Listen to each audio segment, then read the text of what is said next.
So, the Disney Starcruiser is closing. That's unexpected news, at least for me, but I guess that's partially because I don't think about Starcruiser very much. We took a pretty in-depth look at the Galactic Starcruiser throughout the various stages of it opening on this channel. To say that it was met with controversy, maybe putting things lightly. Fans pushed back against pretty much every aspect of the Galactic Starcruiser, which we'll talk about in a second. If you're wondering what it was like, it was essentially more of a cruise, but in a closed-off building, than going to a hotel. And that, I think, is the first pain point for a lot of people: the price. The Galactic Starcruiser experience is 2 nights long, and for 2 people, the price of the voyage, quote-unquote, was $4,800. That price rising to $6,000 for a family with a child. And of course, there are additional things you could buy with the ticket: better meal service. Obviously, the journey to Batuu has its ticket covered, but if you go to the park, you're probably going to want to buy things. And overall, the experience just came off as being completely out of reach and not designed for the average family, which I guess is something not uncommon when it comes to Disneyland, but this just took it to the extreme. $6,000 for 2 nights, and that's actually the most cost-efficient route? I don't know. Another issue is that the entire experience not only didn't look like it was worth $6,000, it just didn't look that good. The fact that you're essentially stuck within a windowless room for 48 plus hours, I don't know, it's not something that I would personally be interested in, though of course you do get the excursion to Galaxy's Edge. And the initial bits of marketing just didn't feel like Star Wars. I said in one of my initial videos that the design they have for the sets looks a lot more like Space Conflict than Star Wars. Like, this is the off-brand version trying to get around Lucasfilm's licensing. And it's kind of interesting because Disney has done a good job with Star Wars theming in the past. I think Galaxy's Edge generally is pretty good, and fans can also do it well. I go to this bar every time I go into LA called Scum and Villainy, and the decoration is nice, it's immersive.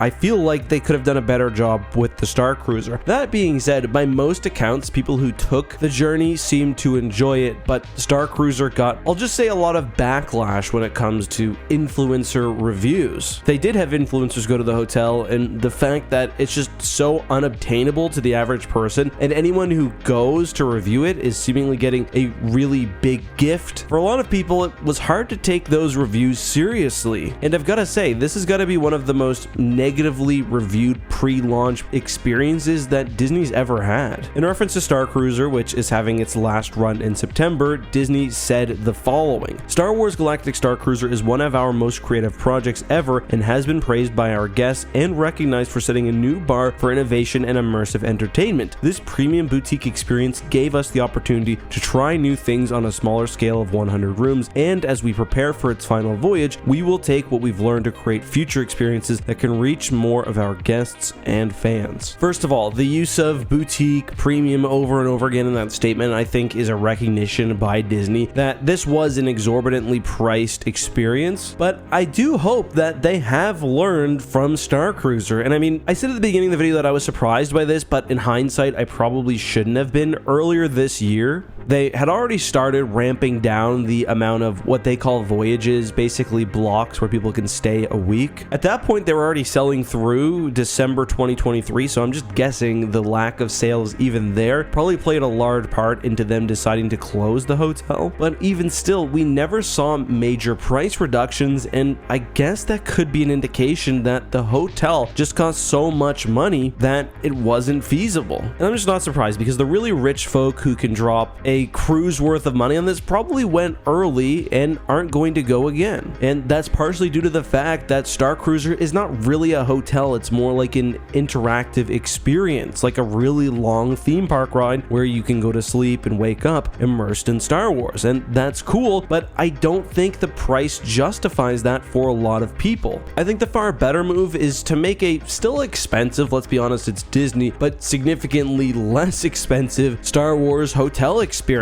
You can still charge people an arm and a leg, it's Disney, that's what they always do, but make it so it's an alternative to Orlando hotels like the other Disney hotels next to the park. That way you're more likely to get repeat visits, there's still going to be a ton of money spent at the park, and you'll probably have a lot more people staying there for more time. Now, you're obviously going to lose some immersion, but you can still have the hotel themed like Star Wars. You'll still have opportunities for people to get as engaged as they want to, but overall, I do kind of wonder wonder whether they're getting the real lesson here. And that's not about an immersive experience versus a hotel, it's about monetizing Star Wars. I think it's pretty clear that when Disney bought the Star Wars brand, they saw it as a cash cow. We saw a rush to get the first 3 movies of the sequel trilogy out. I'm not going to harp on that, everyone knows how I feel. But they've seen now, and I guess you could also say this with Solo, that the Star Wars fandom isn't something you can squeeze an infinite amount of money out of. Even the whales in the community, there are standards, there's a limit to what people will buy, and they discovered it here. My hope would be that they take the general idea of a Star Wars hotel, they spread the cost across like 800 to 1,000 rooms, however many rooms are in these big hotels, and it's a bit more accessible for the average family going to Florida. Those are just my thoughts though. Let me know what you guys thought about the hotel. If you went especially, I'm really curious to read your opinions. But until next time, be safe, have a good one, may the Force be with you.